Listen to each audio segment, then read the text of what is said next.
Hi there, I'm back. I'm going to make something really ooey gooey, rich and cheesy for dinner in my Oster Duraceramic rice cooker. It's been way too long since I've pulled this appliance out for a video. And I do believe I had maybe a couple requests for this, maybe in a past video. Somebody might have asked about it, at least from the pasta point of view. And I have tested this recipe several times and it comes out so good. The best thing about it for me is the entire thing cooks in this pot. All the ingredients go in at the beginning, so there's no timing it and having to run back in and add something else. And you're also only going to dirty this pot and, a wooden spoon or your rice paddle. That's pretty much it. Because if you've watched my other rice cooker videos of this model, it doesn't make a lot. So it's going to make enough for 2 adults and maybe 1 small child, or 1 adult if you're really hungry and hankering for mac and cheese. Okay, so let's get started. I'm first going to add our liquids. This is in my 2-cup measure. I have 1 cup of water and 1 cup of whole milk. So I'm going to pour that in first. Again, equal 1 to 1, 1 cup water, 1 cup milk. All right, and then I'm going to add my seasonings. I have 1 teaspoon of salt. I use kosher salt. If you have table salt, just use that. And then over here I have a pinch of black pepper, ground black pepper, and a pinch of cayenne pepper. And that's not going to make it spicy, but it will bring out the tanginess in the cheese very nicely. And plus there's so much dairy in here, that tiny bit of pepper isn't going to heat things up. And then I have a teaspoon of dry mustard. This is a must for the recipe. It really also helps with the tanginess of the cheese. All right, then I'm going to add 1 cup of pasta, and I suggest a small noodle. This is elbow pasta that I have. I also love to make this recipe a lot using the smallest shell pasta that you can find. I'm just going to give this a quick little stir just to get those seasonings incorporated here. And then, star of the show here, 1.5 cups of shredded cheese. Today I'm using Kojak, which is half and half Monterey Jack and Colby. I love sharp cheddar. You can even do a mix if you want. Whatever, even a little bit of pepper jack in here would be awesome. So, all right, so we have our 1.5 cups of shredded cheese in there. And then my secret ingredient to keeping it creamy smooth is 3 tablespoons of cream cheese. And if you've ever made homemade mac and cheese before on the stove and know what a time-consuming project it is, especially making the white sauce, the bechamel, and then adding the cheese and all that, this kind of goes right past all of that. And the thing I love about it is you don't have to make that white sauce with the flour and butter first, which for me, I don't have a problem with. I make white sauce all the time, but when you add cheese to it, for me, it's the texture I don't like. It still has this pastiness to it, and it doesn't seem to matter how much liquid, how much milk or cream or half and half or whatever I have. It doesn't seem to matter how much I add. I just can't get rid of that pasty mealiness, which I really don't like with my mac and cheese. I want it creamy. So I'm going to go ahead and push the lever down here. So you'll see, I don't know if you could see the light flipped over to the cooking mode. Go ahead and put the lid on. And we're just going to let that go. I'm not even going to stir this in because it's all going to melt and get in there. Now, as it's cooking, don't freak out if it looks a little mealy. It's going to do that because you've got water in there. And then you have the fat from the cheese. It's going to look kind of grainy and separated. That's going to go away. So when you see that, don't freak out. You didn't make a mistake. That's what it's supposed to do. So I am going to pause the video and we'll come back a little bit into the cooking process here. And again, we are going to stir it a few times during the cooking process. So that's the hands-on, really the only hands-on beyond adding everything to the pot.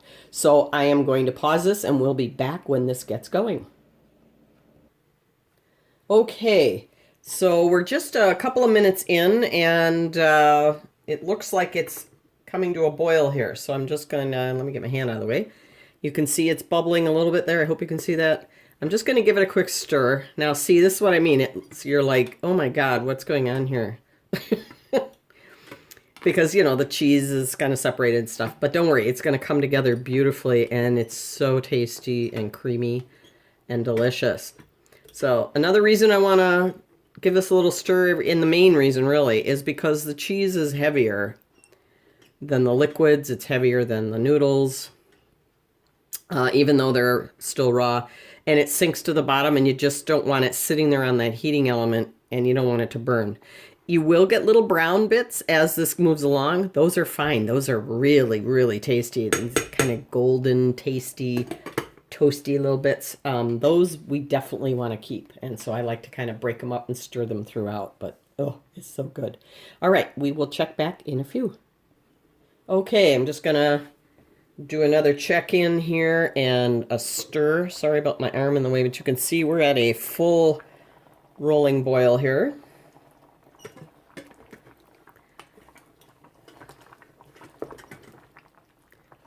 This is where I don't know if you can see it, but the cheese looks very separated. Again, don't worry about it. It's all going to come together beautifully.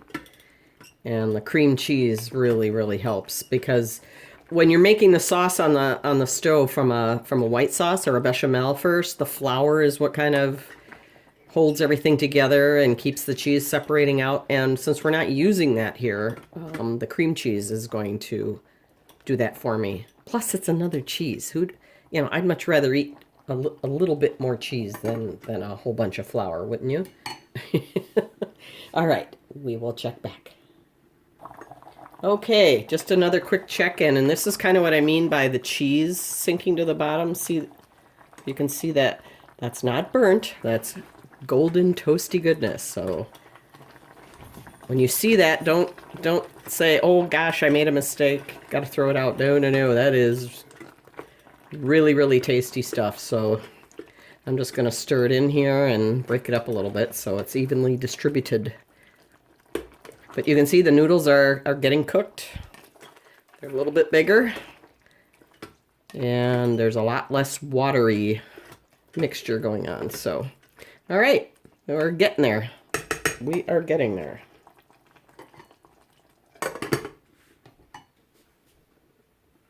Okay, I'm back, and it has clicked over into the keep warm mode. So as you can see, you might be thinking, oh my gosh, that's still really watery. What you're gonna do is, what I do is I just leave it in the keep warm mode, kind of get all the pasta down in there, put the lid on, and just kind of let it sit here and keep warm for another 5, maybe 8 minutes. And what that's gonna do is thicken the sauce. Some of the starch from cooking the pasta, some of the starch that comes out of the pasta is going to thicken that sauce, and it's going to be just beautiful, silky goodness. So as soon as that is done, I will come back and show you the final results. All right, I've let this kind of sit and do its thing for probably about 8 to 10 minutes, actually. And as you can see, I hope I'm not casting too much of a shadow here, with the mitt, the oven mitt, but you can see it's gotten much creamier. And all those little, you can see all these little golden bits here are wonderfulness. It's where the cheese sort of toasted on the bottom of the pot. So I am gonna go ahead and serve this up and give it a taste. I'm kind of doing this in a very small, cramped area here, so just try not to spill.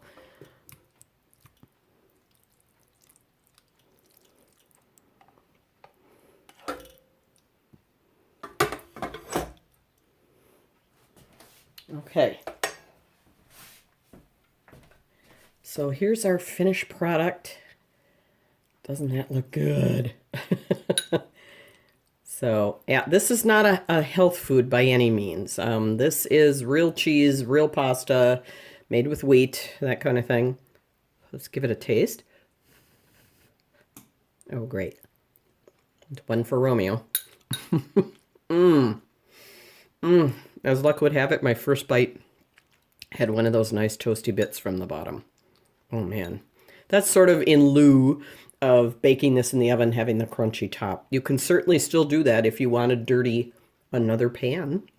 You could butter a baking dish, pour this in there, put your favorite topping on, whether it be buttery breadcrumbs, panko, or maybe crushed potato chips, old style, and bake it in the oven for a little while and, for a few minutes to get that crispy.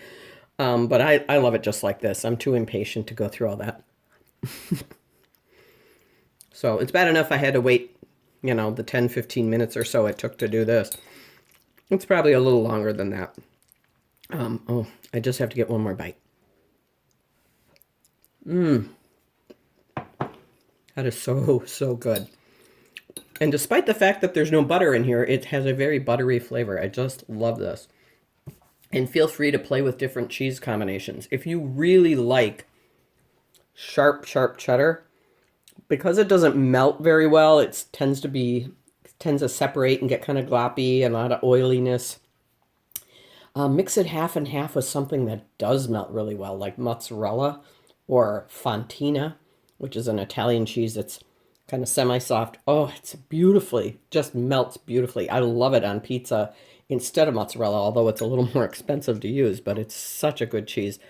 Something like that. And then, of course, you've got the cream cheese in here to kind of blend everything really well. Also, if you want to sneak some vegetables in here, some chopped up broccoli florets, just the top, the tiny little beaded parts on top would be good. If you have somebody like a child that would see the green dots and decide they're not going to eat that, do it with cauliflower. They'll never know what's in there. It'll just blend right in with the cheese and the pasta, and it's still very healthy. But again, this is not a health food. This is a fun, hits the spot kind of comfort food that we all know and love very well.